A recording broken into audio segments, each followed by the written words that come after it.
할렐루야. 살아계신 하나님 이후로 함께 하십니다. 8월 30일 주일 오전 예배, 우리 예드림교회 예배를 영상 예배로 하나님께 드립니다. 오늘 이 예배를 통해서도 살아계신 하나님 만나는 은혜가 우리 모든 성도님들께 함께 하기를 원합니다. 영상 예배지만 전심으로 마음을 모아서 정성껏 하나님께 나아가 하나님께서 받으시는 예배를 드리기를 원합니다. 할렐루야. 우리 함께 기도드리고 예배 시작하겠습니다. 기도합니다. 살아계신 아버지 하나님 감사합니다. 지난 한 주간 우리를 지켜주시고 하나님의 은혜 속에 품어주시고 인도하여 주심을 감사합니다. 오늘도 우리를 구원하신 하나님의 그 크신 은혜와 사랑에 감사하며 찬양과 경배를 올려드리오니 받아 주옵소서. 하나님, 이 예배를 드리는 우리 심령에 하나님의 풍성한 성령의 임재로 함께하여 주옵소서. 예수님의 이름으로 기원드리옵나이다. 아멘. 우리 함께 사도신경으로 신앙 고백하겠습니다. 새 사도신경으로 함께 고백합니다. 고백하겠습니다. 나는 전능하신 아버지 하나님 천지의 창조주를 믿습니다. 나는 그의 유일하신 아들 우리 주 예수 그리스도를 믿습니다.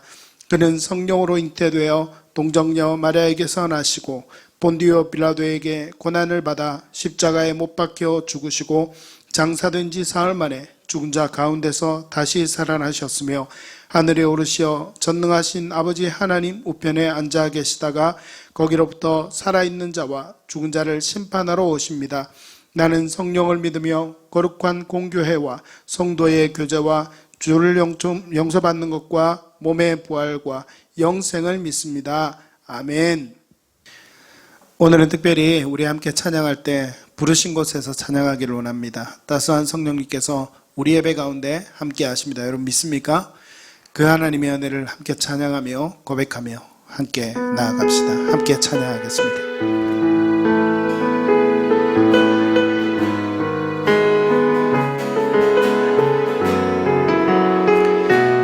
우리 함께 예배하는 마음으로 전심으로 고백합시다. 따스한 성령님, 따스한 성령님, 마음으로 보내 내 몸을 감싸며 주어지는 평안함 만족함을 느끼네. 우리 다시 한 번 더 따스한 성령님, 따스한 성령님, 마음으로 보내 내 몸을 감싸며 주어지는 평안함 만족감을 느끼네. 부르신 곳에서 나는 예배하네. 어떤 상황에도 나는 예배하네. 부르신 곳에서 예배하네. 어떤 상황에도 나는 예배하네. 사랑과 진리에 한 줄기 빛 보내 내 몸을 감싸며 주어지는 평안함 그 사랑을 우리 다시 한번 더 믿음으로 사랑과 진리에 한 줄기 빛 보내 사랑과 진리에 한 줄기 빛 보내 내 몸을 감싸며 주어지는 평안함 그 사랑을 내게 부르신 곳에서 나는 예배하네. 어떤 상황에도 나는 예배하네. 부르신 곳에서 나는 예배하네. 어떤 상황에도 나는 예배 내가 걸어갈 때 길이 되신 주님 내가 걸어갈 때 길이 되고 살아갈 때 삶이 되는 그곳에서 예배하네. 내가 걸어갈 때 길이 되고 살아갈 때 삶이 되는 그곳에서 예배하네. 내가 걸어갈 때 길이 되신 주님, 내가 걸어갈 때 길이 되고 살아갈 때 삶이 되는 그곳에서 예배하네. 내가 걸어갈 때 길이 되신 주, 내가 걸어갈 때 길이 되고 살아갈 때 삶이 되는 그곳에서 예배하네. 부르신 곳에서 나는 예배하네. 어떤 상황에도 나는 예배하네. 부르신 곳에서 나는 예배하네. 어떤 상황에도 나는 예배하네. 부르신 곳에서 나는 예배하네. 어떤 상황에도 나는 예배하네. 부르신 곳에서 나는 예배하네. 어떤 상황에도 나는 예배하네. 우리 같이 한번 기도할 때 하나님께서 오늘 예배 가운데도 함께하여 주셔서 영상으로 함께 드리는 예배지만 하나님, 이 예배를 우리 성령님 받아주시고 이 예배 가운데 임재하여 주옵소서.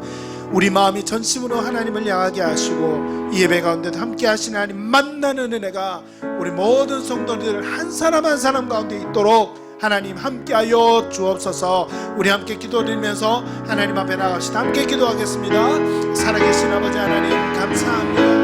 우리 영상으로 드리는 예배지만 이 예배를 하나님께서 기쁘게 받으신 줄 믿습니다. 있는 자리에서 성령 하나님을 의지하며 믿음으로 예배하는 이 한 시간 되게 하옵시고 하나님 만나는 은혜가 우리의 심령마다 있도록 주님 함께하여 주시옵소서. 우리가 어디에서 예배하는지 우리의 찬양과 하나님 우리의 기도와 또 말씀 듣는 것을 통하여 하나님 이 예배를 온전히 받으신 줄 믿사오니 이 예배 가운데 하나님 모든 것을 꿰뚫고 무소무죄하신 하나님이 어디에나 역사하여 주시고 함께하신 줄 믿음으로 고백하며 예배하는 이 한 시간 되도록 함께하여 주옵소서. 하나님과의 만남이 있는 기쁨의 예배가 되게 하여 주시고 축복의 예배가 되게 하여 주옵소서. 하나님 이 예배를 통하여 홀로 영광받아 주옵소서.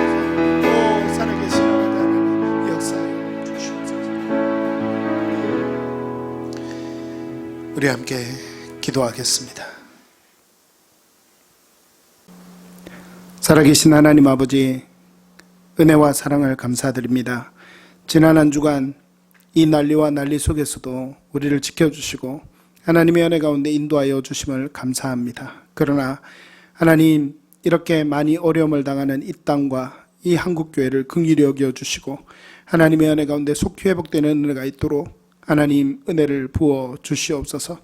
그럼에도 불구하고 이런 상황 속에서도 우리가 빛과 소금의 역할을 감당하지 못하고 교회와 성도들이, 우리 그리스도인들이 하나님의 빛과 소금이 되지 못한 채 하나님 그렇게 살아가는 여러 모습들로 인하여 하나님 정말 우리의 모습이 다시 한 번 더 변화되어야 할 줄을 믿사오니 주님 은혜 내려 주시옵소서.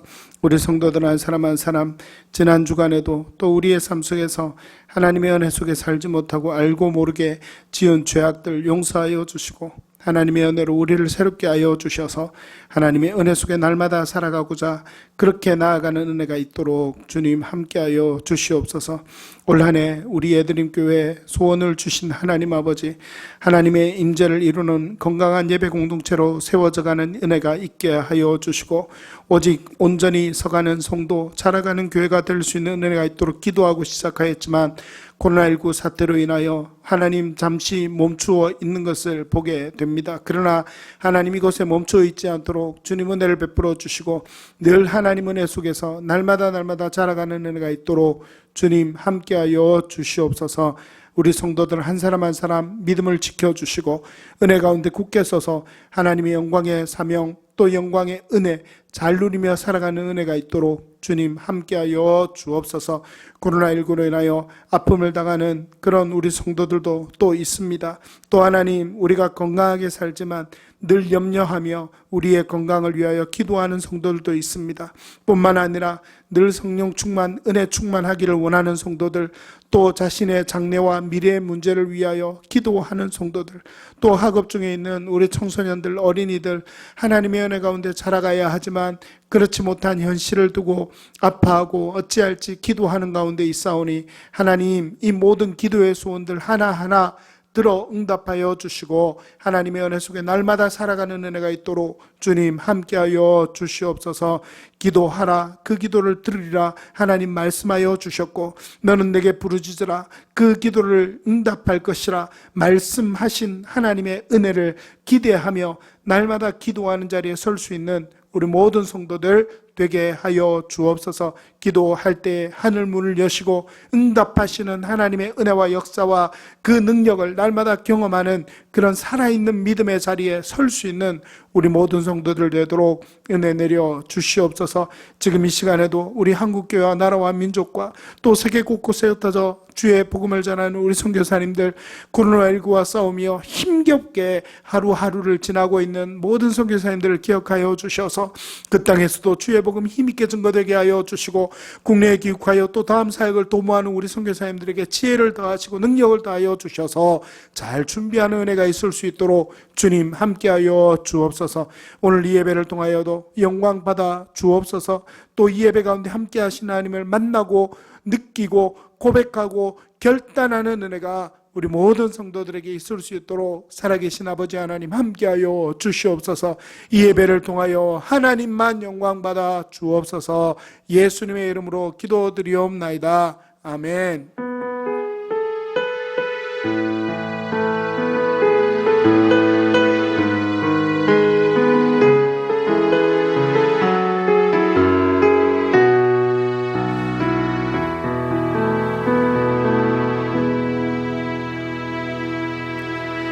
아멘. 함께 하나님 말씀 보겠습니다. 하나님 말씀은 사도행전 9장 1절에서 9절까지 말씀입니다. 사도행전 9장 1절에서 9절까지 말씀입니다.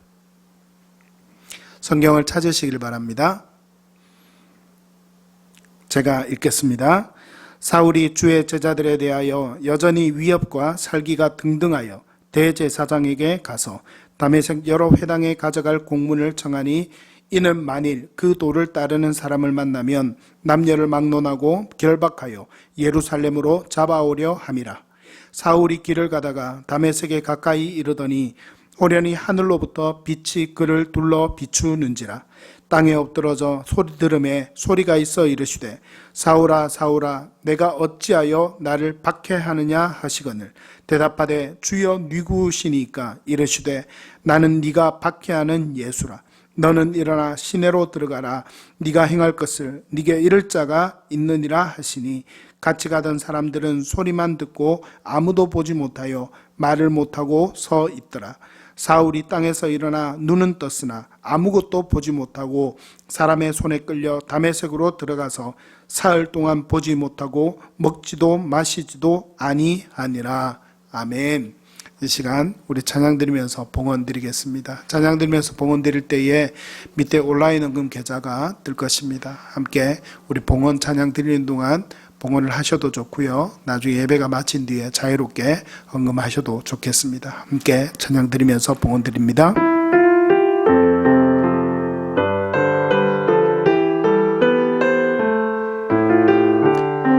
무엇과도 비교할 수 없는 내 마음을 주님께 드립니다. 찬양합니다. 무엇과도 비교할 수 없는 내 마음은 이 시간 드리기 원해요. 감출 수 없는 감사에 내 시간 드리기 원합니다. 주님 모든 것을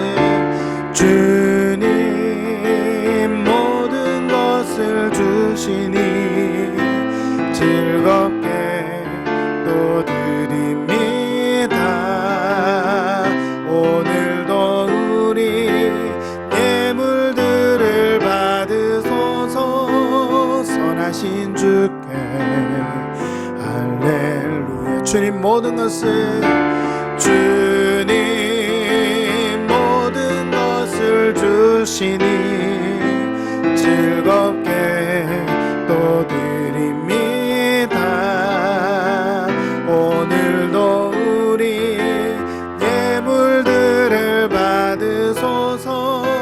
선하신 주께 할렐루야. 다시 한번 기도하겠습니다. 하나님 아버지, 우리가 하나님 앞에 예배드릴 때에 하나님, 우리의 몸과 마음이 하나님께 나아갈 뿐만 아니라 우리의 삶 속에서 귀하게 쓰여지는 물질 구별하여 하나님께 드립니다. 하나님, 이 예물을 받아주시고 하나님의 영광을 위하여 온전히 쓰여지는 예물 되게 하여 주옵소서. 11조헌금, 감사헌금, 그리고 모든 기도의 제목들 담긴 모든 헌금들 하나님 받아주시고 하나님의 영광을 위하여서만 쓰여지게 하여 주시되, 특별히 하나님 드린 손길마다 하나님의 은혜를 기억하여 주셔서 하나님 정말 말씀 가운데 약속하신 그 축복의 은혜를 우리의 삶 속에 경험하며 간증하는 은혜가 넘쳐나도록 살아계신 아버지 하나님 함께하여 주시옵소서. 이 어려운 시대 속에서 어려움 겪지 않는 우리 모든 성도들 되도록 사업과 가정과 우리 자녀들을 붙들어 주시고 하나님의 은혜 가운데 인도하여 주옵소서. 이 예물을 받아 주옵소서. 예수님의 이름으로 기도드리옵나이다. 아멘. 오늘도 하나님의 말씀에 대가 우리 성도들과 함께 하시기를 바랍니다. 여러분은 바울 하면 가장 먼저 떠오르는 사건이 무엇입니까? 바울은 신약 성경을 가장 많이 기록한 사람이라고 지난주에 말씀을 드렸죠. 또 뿐만 아니라 초기 기독교 최초의 선교사라고 알려질 정도로 복음 사역의 핵심적인 인물이기도 합니다. 성경에 보면, 그가 기록한 신약 성경에 보면 성경 신학의 대부분의 주초를 놓았다라고 말할 수 있는 중요한 내용이 많이 있습니다. 그래서 성경 신학의 주초를 놓은 인물이다, 그렇게 말씀하기도 합니다. 사도행전을 읽다가 보면 복음을 전하다가 그가 경험한 기적과 정말 숱한 기억에 남을 만한 많은 이야기들이 사도행전에는 많이 기록이 되어 있습니다. 그 중에서 우리 사도 바울 하면 꼭 짚고 넘어가는 이야기, 그리고 많은 사람들이 정말 많이 기억하는 이야기, 그 이야기에는 무엇이 있는가 하면 예수님을 만나고 변화된 사건, 이 이야기가 아마 사도 바울 하면 가장 유명하게 다뤄지는 이야기가 아닐까 그렇게 생각합니다. 일명 다메섹 도상에서 만난 예수님, 다메섹 도상에서 예수님을 만나 변화된 사울, 이렇게 이야기하기도 합니다. 오늘 특별히 이 사도행전 9장 1절에서 9절 말씀을 통해서 박해하던 예수를 만난 사울, 박해하던 예수를 만난 사울이라는 제목으로 여러분들과 사도 바울 두 번째 설교를 함께 나누고자 합니다. 특별히 오늘 말씀을 들어가기 전에 지난주에 여러분에게 말씀을 나눴던 내용 잠깐 생각해 보아야 합니다. 예수님을 만난 사울에 대하여 생각해 보기 전에 박해자 사울의 배경을 다시 한 번 더 되새기는 것이 아주 중요합니다. 바울은 유대인 가문의 사람이라 그랬죠. 그리고 바리새인 가문입니다. 그 중에서 가장 인정받는 가말리엘 문화생이었다라고 알려지고 있습니다. 철저한 유대인이며 바리새인이었다라는 말입니다. 영광 중에 오실 메시아를 기다리던 사람이었습니다. 바울이 살아갔던 그 시대 당시에는 유대교도 없었고요, 기독교도 없었습니다. 유대인들은 신실하게 예수 그리스도를 믿고 있었을 뿐이고, 기독교는 없이 그 당시에 예수 그리스도를 따르는 무리들이 군데군데 형성되어 있을 뿐이었습니다. 분명히 예수는 유대인들이 기다리던 메시아가 아니라고 생각했기 때문에 유대인들은 예수를 인정하지 않았습니다. 그러나 그들 가운데도 제자들의 전도와 전파함으로 말미암아 또 어떤 예수님의 초자연적인 역사로 말미암아 그들이 변화되는 사람들이 군데군데 일어났던 것은 사실입니다. 그들 개인과 나라와 민족과 열방을 다스리시고 통치하시면서 앞으로 오실 분은 영광 가운데 오시는 분이어야만 했습니다. 지난주에 말씀드린 내용을 기억 못하시는 분들은 다시 한 번 더 보셔도 좋습니다. 힘없는 연약한 존재로 와서 십자가에 죽은 존재, 더군다나 믿을 수 없는 부활에 대한 이야기를 하는 그런 메시아는 인정할 수 없었습니다. 그리고 그런 존재를 따르는 이들은 마땅히 제거해야만 하는 존재들이었던 것입니다. 스데반의 죽음도 마땅하게 여겼습니다. 사울은 그랬습니다. 그리고 예수를 믿는 이들을 잡아 옥에 넘기는 일에 더욱 열심을 내었더랬습니다. 이제 오늘 본문에는 예수를 만나기 직전에 사울의 모습이 먼저 기록이 되어 있습니다. 9장 1절부터 2절 말씀에는 그 모습이 나타납니다. 위협과 살기가 등등했다라고 기록이 되어 있습니다.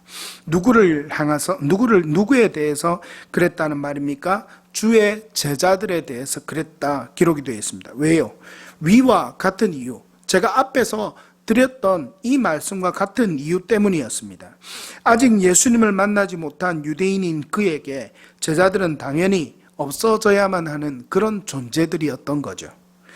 대제사장에게 이제 허락을 받습니다.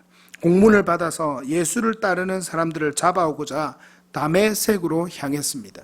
이스라엘은 그 당시에 로마의 다스림을 받는 나라였습니다. 그래서 이 이스라엘 백성들이 로마의 다스림을 받다가 그 다스리는 문제에 대해서, 아니 그들의 통치권을 유대 땅에만 허락을 받았는데 그 허락을 받을 때 종교적인 문제 말고는 한결같이 로마의 다스리심 아래서 심판해야 했습니다. 그런데 이것은 종교 문제이니까 대제사장에게 허락을 받아서 허락받는 공문을 가지고 그 다메섹에 가서 회당에서 그 공문을 보여주고 이제 다 기독교인들, 특별히 예수를 따르는 제자들을 색출해내어서 그들을 잡아오고자 하기 위해서 지금 공문을 받아서 가는 것입니다. 이런 모습을 볼 때 사울이 단순히 그냥 밑에서 그를 따르던 그런 사람들이 아니었다는 걸 볼 수 있습니다. 그때 종교 지도자 반열에 들어가는 그런 사람이었던 것을 우리는 알 수 있습니다. 이런 그에게 예수께서 나타나셨습니다. 예수를 사울이 만난 것입니다. 빛이 그를 둘러 비춥니다. 그는 땅에 엎드러져서 소리를 듣습니다. 주님이 말씀하십니다. 사울아, 사울아, 네가 어찌하여 나를 박해하느냐? 그 말을 들은 사울이 대답합니다. 주여, 누구시니까? 나는 네가 박해하는 예수라. 너는 일어나 시내로 들어가라. 내가 행할 것을 너에게 이를 자가 있느니라. 이렇게 예수님이 말씀하셨습니다. 같이 있던 사람들은 소리만 듣습니다. 사울은 눈을 떴으나 보지 못하고 사람들의 손에 이끌려 다메섹의 한 숙소, 뒤에 보니 유다의 집이라고 나와 있습니다. 그 집으로 갑니다. 그리고 사울이 예수를 만난 이후의 일이 또 기록이 되어 있습니다. 사울은요, 사흘 동안 보지도 못했습니다. 보지도 못했던 것은 자신의 선택이 아니었습니다. 그래서 성경을 보면 보지도 못했다 수동적으로 기록되어 있습니다. 그런데 그 뒤에 보면 먹지도 마시지도 아니했다라고 적혀 있습니다. 능동형의 표현으로 보지도 먹지도 않으면서 그렇게 사흘을 보내게 되었습니다. 당연히 그럴 수 없었을 것입니다. 자신의 삶과 가치관과 방향성이 통째로 바뀌는 시간이 아니었겠습니까? 그 사흘은요, 예수님이 정말 자기에게 나타나셔서 만나주시고 그가 사흘 동안 정말 많은 생각과 또 유대인으로서 당연히 해야 할 기도를 드리는 가운데에서 정말 자신의 삶과 생각과 가치관이 통째로 바뀌는 시간이 아니었겠나 하는 것입니다. 예수님께서는 아나니아에게 기도하는 중이라고 말씀하셨던 것을 볼 때 사울은 3일 동안 열심히 기도하는 시간을 보내었던 것 같습니다. 아나니아를 만나서 안수를 받고 이제 보게 됩니다. 그리고 그로서 그치지 않습니다. 아나니아에게 세례를 받습니다. 그 세례를 받는 사울을 만나러 간 아나니아가 사울에게 한 말을 보십시오. 사울 보고 뭐라고 하냐면 형제 사울아 이렇게 이야기를 합니다. 더 이상 적이 아니었습니다.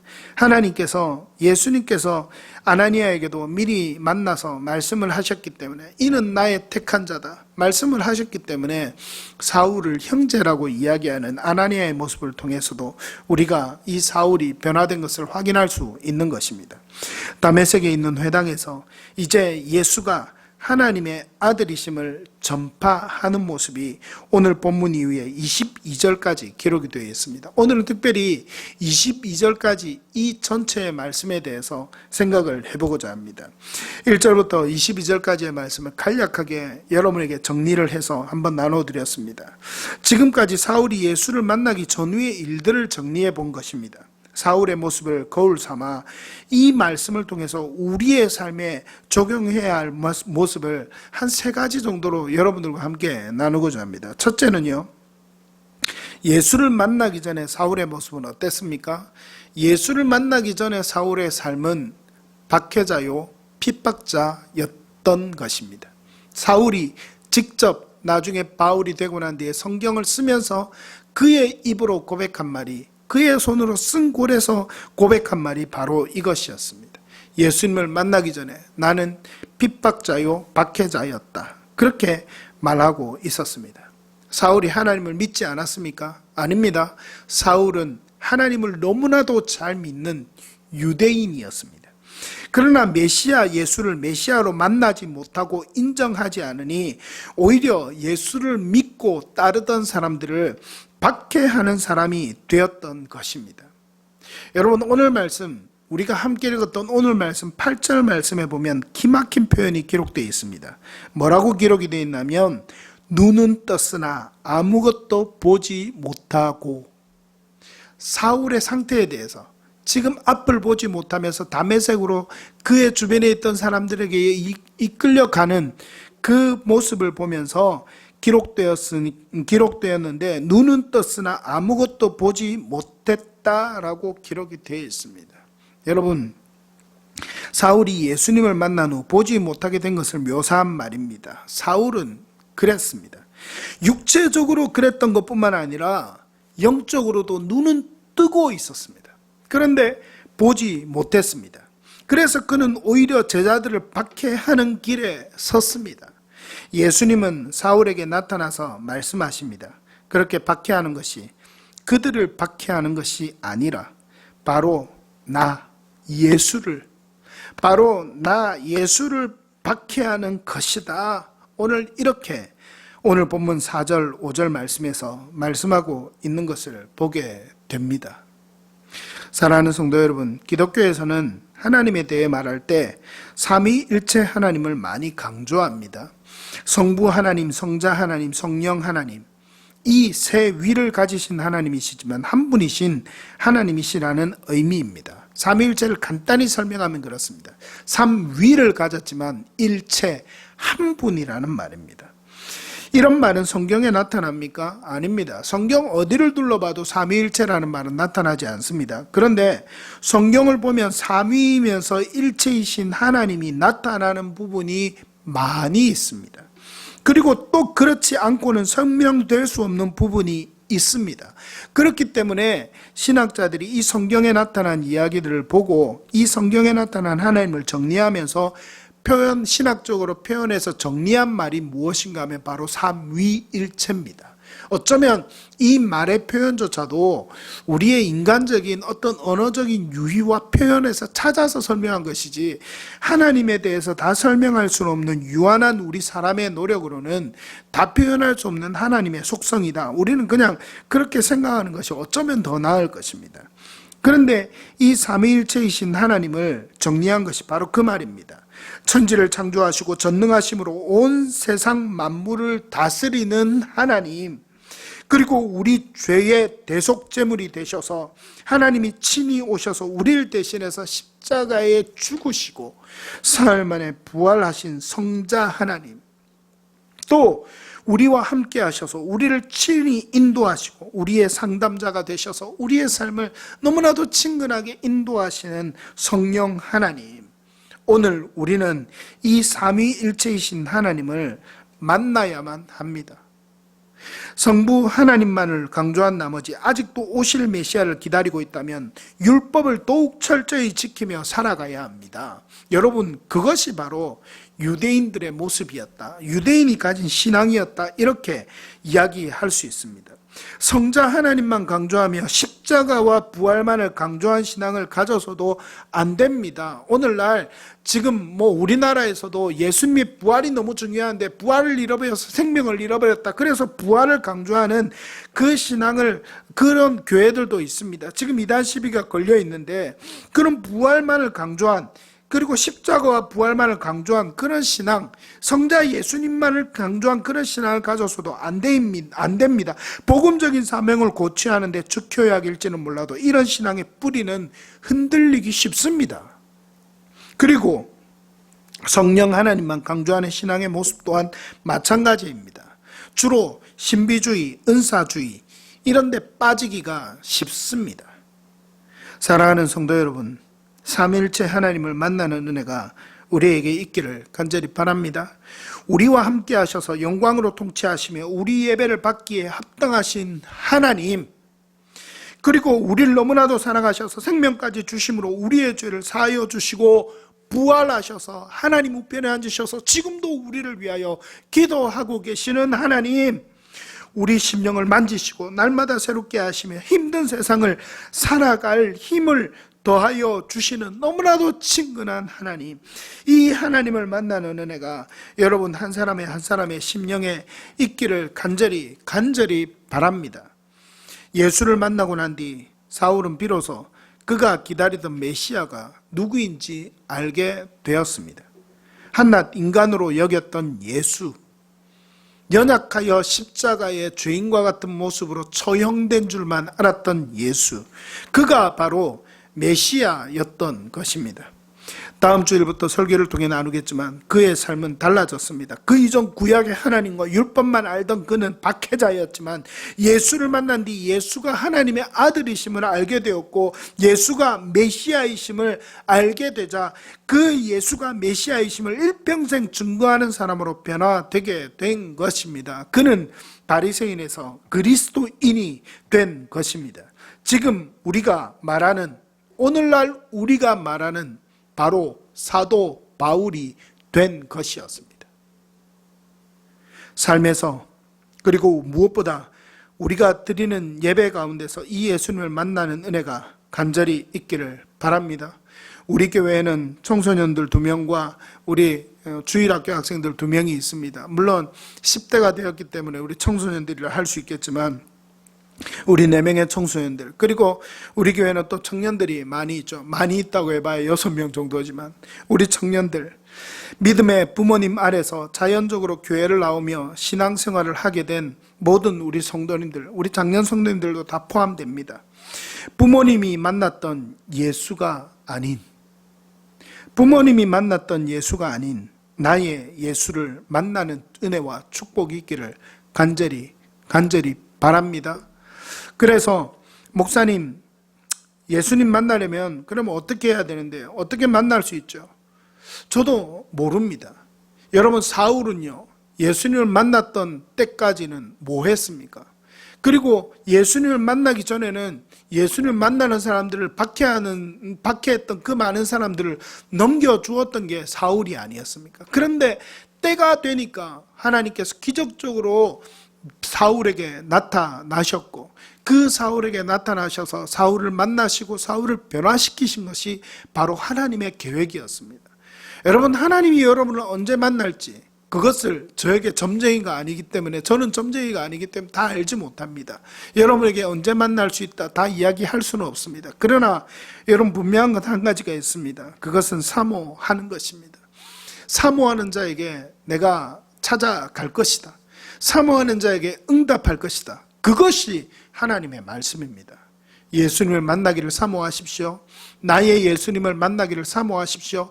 옆에 있는 사람의 예수님이 아닌, 부모님의 예수님이 아닌, 다른 사람의 예수님이 아닌 나의 예수님을 만나기를 사모하십시오. 그래서 정말 때가 되어 만나주시는 하나님의 은혜를 경험하는 자리에 다 설 수 있는 우리 성도님들 한 사람 한 사람 되시기를 간절히 바랍니다. 하나님의 가장 좋으신 때에 여러분 한 사람 한 사람을 만나 주실 것입니다. 사모하십시오. 주님 만나기를 원하십시오. 두 번째로 오늘 말씀에서 우리가 함께 볼 것은 한번 따라 합시다. 사울의 기도입니다. 사울은요, 예수님을 만난 뒤 보지 못하여 사람들의 손에 이끌려 다메섹의 한 숙소로 들어갔습니다. 여러분 기록을 보면 압니다. 사람들이 그를 가만히 놓아두었겠습니까? 아니죠. 의원을 부르려고 했을 것입니다. 아까도 제가 말씀을 드렸지만 사울은 그냥 따라가는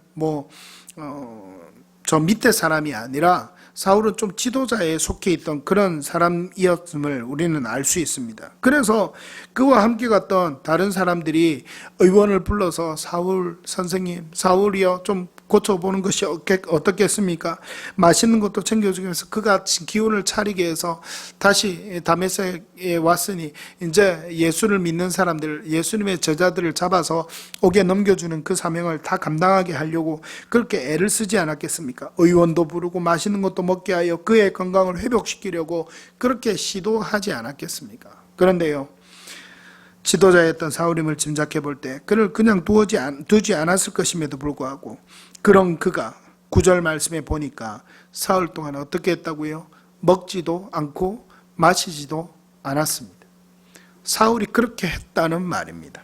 아니 정확히 말하면 사울의 입장에서 생각해 보면 그가 그토록 굳게 믿고 붙잡던 삶의 이유와 동기 그리고 삶의 목적, 즉 자신이 세상을 바라보던 눈이, 세계관이 다 바뀌게 되는 순간이었는데 먹을 것이 중요하겠습니까? 물 한 방울도 사흘 동안 입에 넣을 수 없었습니다. 자신이 유대인들이 그렇게도 믿던 영광 중에 오실 메시아를 기다렸는데 그런 모습으로 오시지 않은 분이 메시아였다니 그 메시아를 받아들이는 시간이 필요했을 것입니다. 아마도 다메섹 도상에서 그를 빛이 둘러쌌을 때에 그는 빛 속에서 메시아로 오신 영광의 현현을 보지 않았겠나 그렇게 생각해 볼 수 있습니다. 빛 속에서 더 높은 곳으로 그 빛의 깊은 곳에 계신 그곳에서 예수 그리스도를 만나고 보는 은혜를 누리지 않았을까 그렇게 우리는 생각해 볼 수도 있습니다. 아무것도 먹을 수가 없었습니다. 기도할 수밖에 없었습니다. 유대인들이 즐겨 읽던 토라를 외우면서 기도했을 것입니다. 이스라엘아 들으라, 이스라엘아 들으라, 그렇게 마음속으로 외치며 기도했을 것입니다. 그에게 예수님은 보여주셨습니다. 아나니아라는 사람이 와서 안수 기도한 후에 너가 다시 보게 될 것이다. 말씀에 기록되어 있습니다. 예수님은 그렇게 사울에게 가르쳐 주십니다. 예수님은 아나니아에게 말씀하실 때 그 사울이 기도하는 중이라 이렇게 말씀하셨습니다. 이 예수님을 만난 지 이 사흘에 식음도 전폐한 이 기도의 시간은요, 어떤 시간이었냐면 인생이 바뀌는 기도의 시간이었습니다. 여러분 기억하십시오. 예수님을 만나면 삶의 변화가 있을까요? 예수님을 만나고 난 뒤에 나는 예수님을 믿는다라고 이야기하면서 삶의 변화가 되지 않는 사람들이 오늘날 그리스도인들 중에 너무나도 많이 있습니다. 여러분 왜 그렇습니까? 우리의 삶이 예수 그리스도를 만나기 전과 예수 그리스도를 만난 후에 내가 그리스도인이 아닐 때와 내가 그리스도인이 된 후에 180도 그리스도를 믿는 삶으로 달라지기 위해서 필요한 것이 있다는 것을 오늘 말씀은 가르쳐주고 있습니다. 그것이 무엇라고 말씀하십니까? 두 글자로요. 그것이 무엇입니까? 기도라는 것입니다. 기도라는 거예요. 많은 사람들이 이야기합니다. 난 예수님을 만난 것 같은데 변화되지 않아요. 난 어떻게 해야 목사님처럼 은혜 중에 살 수 있죠? 그렇게 묻는 사람들이 있었습니다. 그리고 실제로 제가 많은 성도들을 이때까지 20년을 넘는 약 30년이 다 돼가는 사역의 기간 동안 많은 그리스도인을 만나면서 변화되지 않은 그리스도인을 너무너무 많이 만났습니다. 여러분, 왜 그런 일이 있는가 하는 것을 오늘 말씀을 통해서 그 해답의 한 가지를 찾을 수가 있었습니다. 그것이 뭔가 하면 기도라는 거예요. 자신의 삶을 180도 바꿀 정말 깊은 기도의 시간이 필요하다라는 겁니다. 여러분, 반문해 봅니다. 사울처럼 인생을 송두리째 바꾸는 깊은 기도의 시간이 여러분에게 있었습니까? 옛날 목사님들 이야기를 들어보면 중요한 순간 40일이나 그보다 좀 적은 며칠이라도, 단 일주일이라도 금식하면서 기도를 했더니 특별한 은혜를 받았고 하나님의 음성을 들었다. 그래서 내가 정말 이렇게 부흥할 수 있는 교회도 일으키고 이렇게 된 삶을 살게 되었다. 성령을 체험했다. 이런 이야기들을 하는 것을 들을 수가 있었습니다. 여러분, 그런 분들의 이야기가 별로 다른 이야기들이 아니다. 저는 그렇게 생각을 합니다. 제가 청년 때도 그런 이야기 많이 들었습니다. 기도하면 산에 올라가서 나무 뿌리 몇 개는 뽑아야 진짜 기도하고 내려온 거지. 이런 이야기를 저도 많이 들었더랬습니다. 저는 청년 때 섬기던 선교단체에서 해마다 10끼 금식 수련회를 했던 적이 있었습니다. 그 선교단체에서는 해마다 연초에 10끼 금식 수련회를 했었습니다. 참 큰 은혜를 많이 받았던 수련회였습니다. 그 수련회 중에 잊을 수 없는 일화가 한 가지 있습니다. 어느 해에는 둘째 날 저녁 이제 6개를 금식하는 때였습니다. 이때가 가장 힘들 때입니다. 원래 10끼 금식을 하면 둘째 날 저녁, 둘째 날 오후 저녁 이 시간이 가장 힘들 시간입니다. 겨울에 잘 나는 과일이 뭐가 있습니까? 제가 부산에서 선교단체 생활을 했기 때문에 그 부산에 생활을 할 때에 주로 경남 쪽의 어느 지역에 가서 교회를 빌려서 이렇게 수련회를 많이 했더랬습니다. 그 지역이 진영이었습니다. 진영에 뭐가 유명한 줄 아십니까? 단감이 유명합니다. 그리고 겨울에 또 잘 나는 과일이 하나 있죠. 바로 귤입니다. 그런데 옆에 있던 우리 다른 형제와 함께 잠자는 방에서 옷가지들을 정리하고 있는데 갑자기 그 형제의 손에 귤처럼 보이기도 하고 단감처럼 생기기도 한 것이 손에 들려 있는 것이 아니겠습니까? 그래서 너무 놀라서 빨리 치우라고 했습니다. 유혹하지 말라고 제가 그 청년에게 그렇게 이야기를 하면서 치우라고 했습니다. 솔직히 속마음은요, 나눠 먹자, 몰래 나눠 먹자 이렇게 이야기하고 싶은 마음이 굴뚝 같았습니다. 그런데요, 그 친구가 나보고 무슨 이야기를 하냐고 그렇게 말을 하면서 뚫어져라 쳐다보는 것이었습니다. 정신을 차리고 가만히 보니까 그게 단감이나 귤이 아니라 오렌지색 양말이었던 겁니다. 이렇게 금식 수련을 하면 웃지 못할 일도 있었습니다.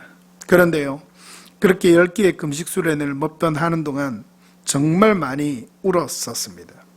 몸의 기운이 다 빠지고 나면 성령님께서 주시는 힘으로 찬양도 기도도 하게 해달라고 조용히 기도했습니다. 그러면 놀랍게도 새 힘을 주셔서 기도도 하고 찬양도 부르고 말씀도 들을 수가 있었습니다. 흔들리기 쉬운 청년의 때에 결단도 하지만 그 결단이 쉬이 식는 그런 때가 바로 청년 때가 아닙니까? 그 청년 때에 다시금 주님을 위해 주신 사명을 감당할 마음의 결단을 날마다 연초마다 새롭게 할 수 있는 은혜가 그 10끼의 금식 수련을 통해서 있었습니다. 돌아보니 그때 했던 그 금식 수련의 그 영상이 아직도 제게 조금은 남아있는 것을 볼 수 있습니다. 느낄 수가 있다는 겁니다. 부흥하는 교회들의 특징에는 한결같이 기도가 있습니다. 기도가 없을 수 없습니다.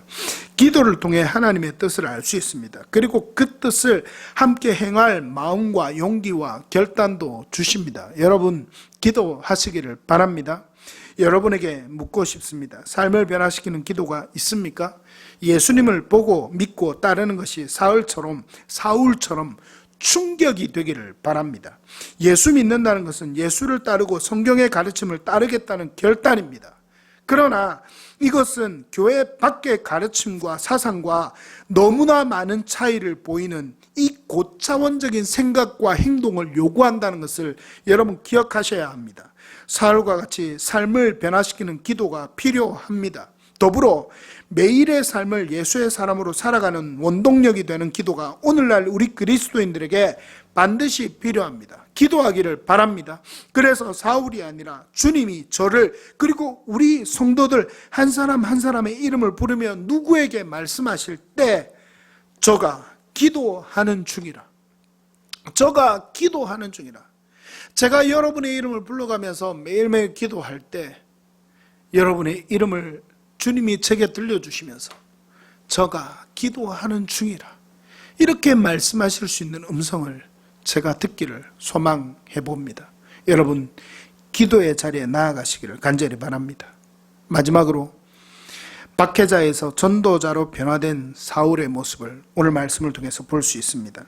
이제부터 우리가 그의 삶을 통해 앞으로도 다음 주부터 계속 나눌 말씀이 바로 이 주제의 말씀에 속할 것입니다. 그러나 오늘 말씀 이후 19절에 22절은 짧고도 강렬하게 말합니다. 사울은 아나니아에게 세례받고 음식을 먹고 강건하여졌습니다.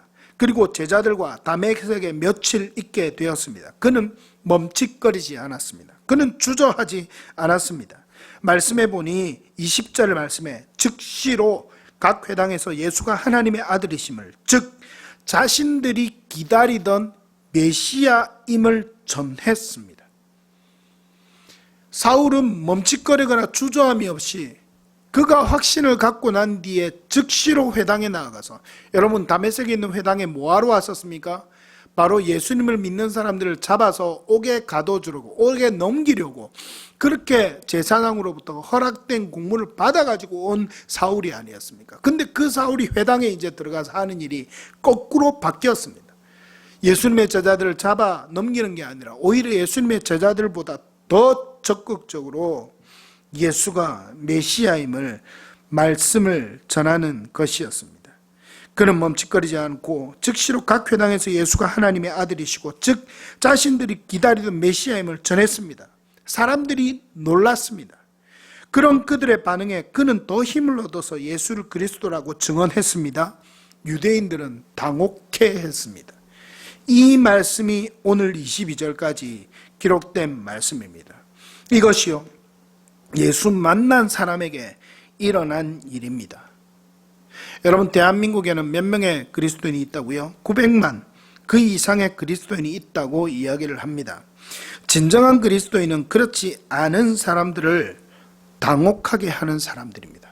다시 한번 말씀드립니다. 진정한 그리스도인은요, 그렇지 않은 사람들을 당혹하게 하는 사람들이 바로 진정한 그리스도인들입니다. 이것은 예수를 만나고 변화된 사람이 하는 말과 행동을 접할 때 자연스럽게 나오는 반응입니다. 예수를 만난 사울은 이렇게 말했습니다. 뭐라고 말했습니까? 예수는 하나님의 아들이십니다. 예수는 하나님의 아들이십니다. 예수는 그리스도이십니다. 예수는 그리스도이십니다. 우리를 죄에서 구원할 뿐입니다. 이렇게 말합니다. 사람들은 당황해했습니다. 다른 말을 하지 않았습니다. 정치와 관계된 말, 어떤 다른 것과 관계된 말 하지 않았습니다. 사울은요, 있는 그대로 자신이 만난 예수님을 전했습니다. 이것이 복음입니다. 예수는 하나님이십니다. 예수님은 하나님의 아들이십니다. 우리가 기다리던, 유대인들이 기다리던, 당신들이 기다리던 하나님의 아들이십니다. 그리고 예수는 그리스도이십니다. 죄에서 구원할 분이십니다. 그리스도 구주이십니다. 이렇게 말합니다. 그들은 당황했습니다. 그들이 알고 있던 것과는 다른 말을, 얼마 전까지 자신들과 같은 삶을 살던 사울에게서 그 말을 들었기 때문입니다. 여러분, 다시 한 번 더 기억하십시오. 다른 말을 하지 않았습니다. 사울은요, 변화받고 예수 그리스도를 말합니다. 예수를 말했다는 겁니다. 진정한 그리스도인입니까? 여러분, 우리 예드림의 성도들, 이 설교를, 이 말씀을 듣는 모든 성도들, 여러분에게 질문합니다. 여러분, 진정한 그리스도인입니까? 그렇다면 우리 그리스도인들이 해야 할 말을 알겠습니까? 우리가 해야 될 말이 무엇입니까? 다른 말보다도 더욱 우리 입에서 먼저 나와야 되는 말, 그리고 끝까지 끝까지 나와야 되는 말이 무엇이냐면 예수는 그리스도이십니다. 예수는 하나님의 아들이십니다. 예수가 바로 우리를 죄에서 구원할 그리스도이십니다. 그래서 옛날 그리고 지금도 바깥에 나가서 전도하는 사람들이 가장 많이 외치는 말이 뭔 줄 아십니까? 예수 믿고 어디 갑시다? 천국 갑시다. 예수님을 만나고 변화된 사울, 그는요 첫 번째로 했던 말이 바로 이 말이었고, 그의 인생 끝까지 쉼 없이 했던 말이 바로 이 말이었습니다.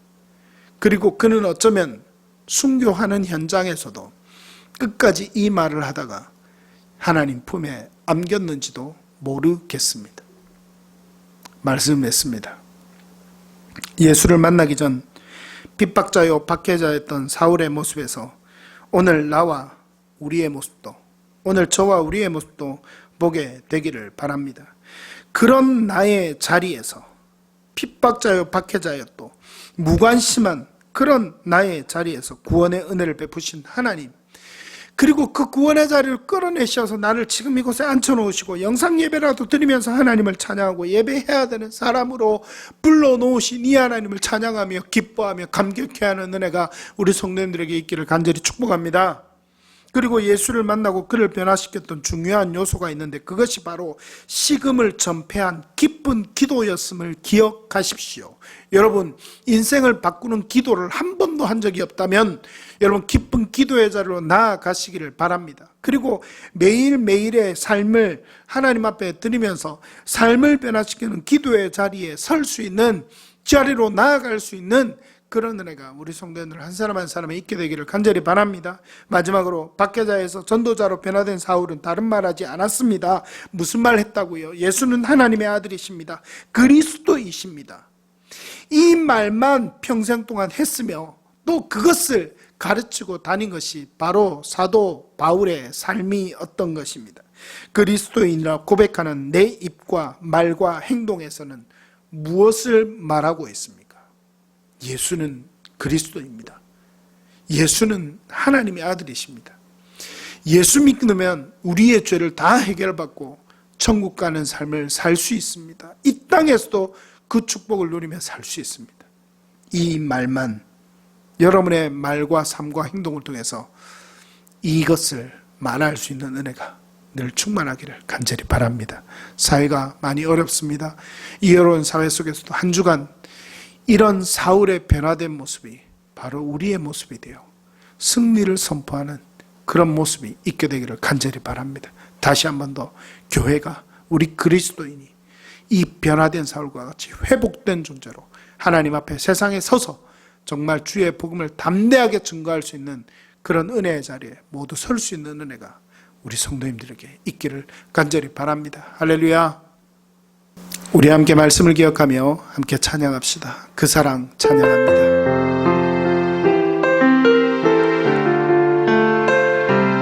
하나님께서 우리를 너무나도 사랑하신 그 사랑, 특별히 사울이 예수 그리스도를 만나 변화되었던 그 사랑의 은혜를 기억하며 함께 찬양합시다. 아버지 사랑 내가 노래, 아버지 사랑 내가 노래, 아버지 은혜 내가 노래해. 그 사랑 변함없으신, 거짓 없으신, 성실하신 그 사랑, 상한 갈대 꺾지 않으시네. 꺼져가는 등불 끄지 않는 그 사랑 변함없으신, 거짓 없으신, 성실하신 그 사랑,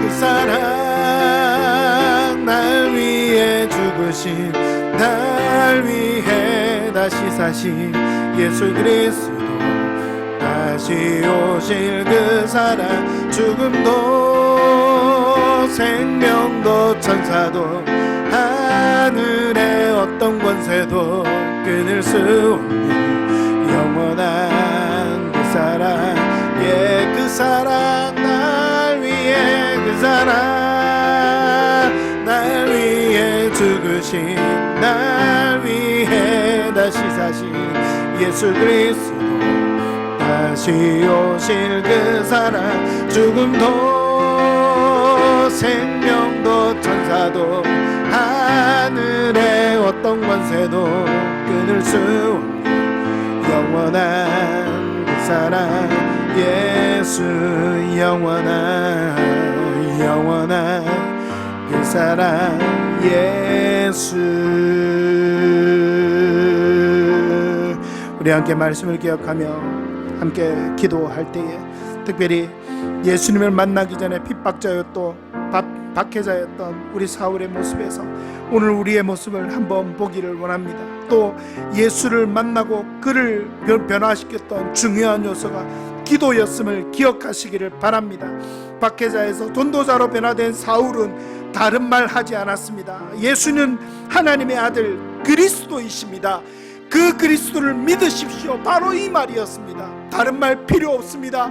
그리스도인들이 할 말은 예수는 그리스도입니다. 그리스도를 믿으십시오. 예수님을 믿으십시오. 이 말만 하면 되는 것입니다. 우리가 그리스도인이 되었다면 어떻게 살아가야 할지 정말 많은 그 문제점을 우리에게 던져주고 가르쳐주고 있는 그런 오늘 말씀이 아니라 할 수 없습니다. 이 시간 우리 말씀을 기억하면서 자유롭게 우리 같이 한번 기도하며 하나님 앞에 나아가겠습니다. 함께 기도하겠습니다.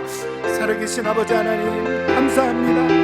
하나님 예수님을 만나기 전에 핍박자였던 또 박해자였던 그 사울이 예수님을 만난 뒤에 정말 예수 그리스도의 사람으로 예수 그리스도를 믿는 사람으로 변화되었던 것을 기억합니다. 하나님 오늘 우리도 나도 예수 그리스도를 만나고 사울이 변화되는 은혜가 있도록 살아계신 아버지 하나님 함께하여 주시옵소서. 예수 만나고 그를 변화시켰던 중요한 요소는 바로 기도가 있었던 것을 고백합니다. 예수님 만났다면 그냥 그 자리에 멈춰있지 않게 하여 주시고 기도의 자리에 나아가게 하여 주옵소서. 깊은 기도를 경험하게 하여 주시옵소서. 그리하여 우리의 인생을 180도 변화시키시고 전인격을 변화시키는 하나님의 능력을 경험하는 우리 모든 성도들 되게 하여 주시옵소서. 예수 그리스도를 만나고 전도자로 변화된 사울은 다른 말 하지 않았습니다. 예수는 하나님의 아들입니다. 예수는 그리스도이십니다. 이것을 말하고 전하며 전도했던 것을 우리는 기억합니다. 오늘 말씀을 통해서 듣게 되었습니다. 다른 말이 너무 많습니다. 하나님 아버지 우리 그리스도인들이 다른 말 하지 않게 하여 주시고 예수는 그리스도입니다. 예수 믿고 천국 갑시다. 그 옛날 복음을 순수하게 전했던 그런 모습이 우리의 삶에도 다시금 회복되어지도록 주님 함께하여 주시옵소서. 우리 성도들 한 주간도 그런 믿음으로 은혜 속에서 살아가는 은혜가 있도록 사울이 정말 그대로 남은 사울이 아니라 변화된 사울로 살아가는 그런 은혜가 우리의 삶 가운데 있도록 살아계신 아버지 하나님 은혜 부어 주시옵소서. 역사하여 주시옵소서.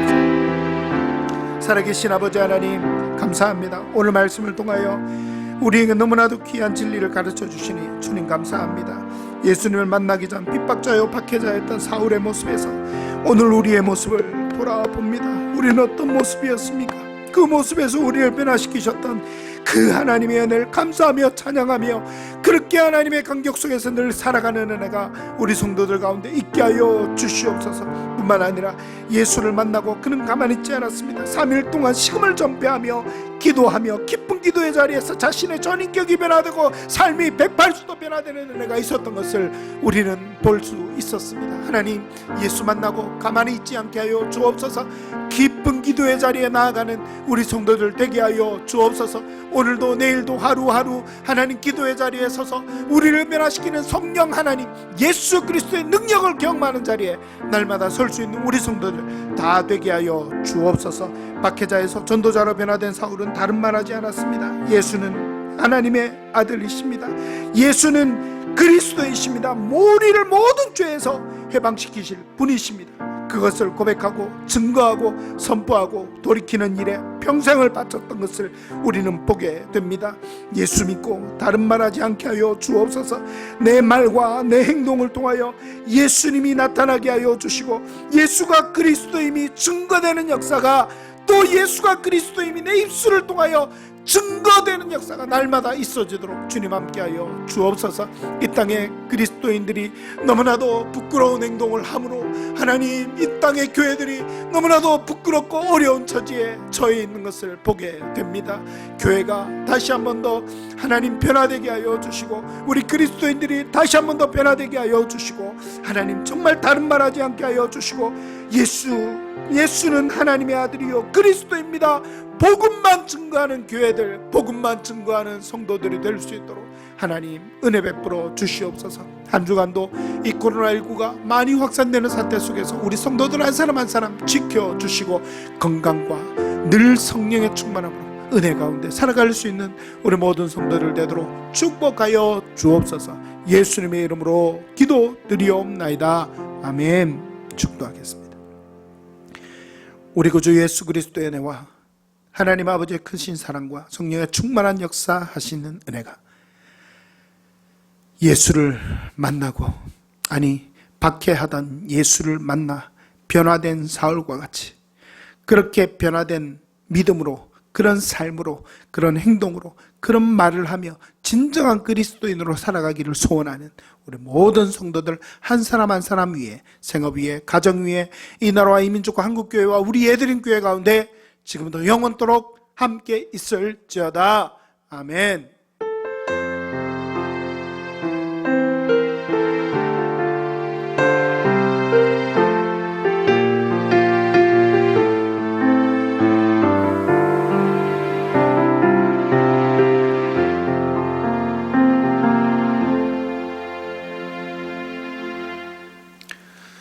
할렐루야. 예배 가운데 하나님의 큰 은혜가 있었을 줄 믿습니다.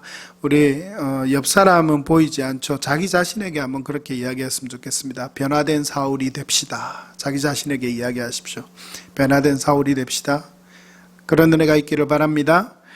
특별히 지난 한 주간도 우리 코로나 확산세 속에서 우리 성도님들 참 고생이 많았으리라 생각이 됩니다. 이번 한 주간도 계속해서 확산세가 지속이 될 것이라 그렇게 예상이 되는 가운데 있습니다. 삶 속에서 철저하게 방역수칙 잘 지키시고요. 우리 교회도 지금 방역수칙에 따르느라 함께 이렇게 영상으로 예배를 드리는 가운데 있습니다. 우리 성도님들 정말 삶 속에서 건강을 위해서 최대한 애써주시고, 또 정말 그리스도인으로서 덕을 끼치며 살아갈 수 있는 은혜가 우리 성도님들의 삶과 모습 가운데 있기를 원합니다. 그런 우리 예드림의 성도들 한 분 한 분이 되시기를 바랍니다. 그리고 늘 건강하시고요. 특별히 주중에 저를 만나지는 못하지만 또 저에게 기도 제목 부탁하고 이러실 일이 있으면 언제나 저한테 연락을 하셔도 됩니다. 카톡도 열려 있고요. 또 때때로 그럴 일은 없겠지만 제 얼굴이 보고 싶으면 영상 전화를 하셔도 됩니다. 그러니까 여러분 꼭 함께 그렇게 떨어져 있는 상황 가운데서도 가까이 지낼 수 있도록 늘 소식 전해주시고, 또 저도 여러분들에게 소식을 전하도록 더 애를 쓰겠습니다. 매일매일 큐티를 제가 띄워드리고 우리 예드림 기도 제목도 띄워드립니다. 큐티를 통해서 말씀으로 하나님과 늘 동행하시고, 기도문 하루에 한 번씩 꼭 읽으십시오. 그래서 정말 기도를 통해서 우리가 영적으로 하나님과 교통하면서 떨어져 있지만 떨어져 있지 않은 듯 그렇게 늘 영적으로 교통하는 우리 성도님들이 되시기를 바랍니다. 한 주간도 은혜 속에서 늘 승리하시고, 또 다음 주에 더 은혜로운 예배로 함께, 또 영상으로 드린 예배지만 더 은혜로운 예배를 준비해서 함께 만나도록 하겠습니다. 한 주간도 승리하십시오. 할렐루야.